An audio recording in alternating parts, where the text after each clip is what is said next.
बिजशाह सिंध के अज़ीम शाइर हज़रत शाह अब्दुल लतीफ़ भिटाई के पारखे कादिर अब्दुल कलाम शाइर तालिबुल मौला अकेडमी के अगवान ऐं समाजी वर्कर तुफ़ैल मिस्री काका पंहिंजे वफ़द सां बिजशाह पहुची दरगाह भिटाई ते हाज़िरी भरी गुलनि जी चादर चढ़े दुआ घुरी।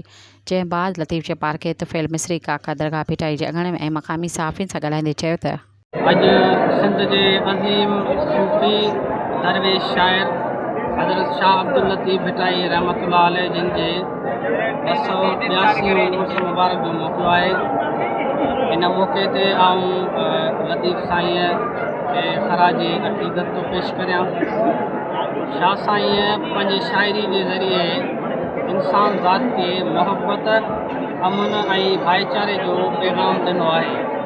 जीअं लतीफ़ साईं जो शेर आहे त मोहब्बती मेड़े ॻोठ ॿधिजे हेकिड़ो, मोहब्बती मेड़े ॻोठ ॿधिजे हेकिड़ो, उन्हीअ जे वेड़े पाण ई ईंदो बादशाह। या तौहीद जे हवाले सां शाह साईं फरमायो, छॾे दर दाता जो तूं सुतन सॾ करी, छॾे दर दाता जो तूं सुतन सॾ करी, ओॾी छो न मरी पिनी तूं पेनारनि खां।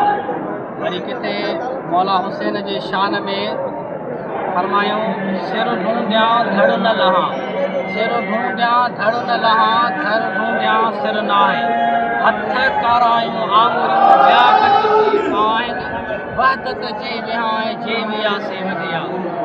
असांखे लतीफ़ साईं जे फ़िक्र खे फ़लसफ़े खे ऐं जेको मोहबत ऐं अमन जो पैगाम लतीफ़ साईं जिन असांखे सम्झायो उनखे अॻिते वधाइणु खपे, उन ते अमल करणु खपे।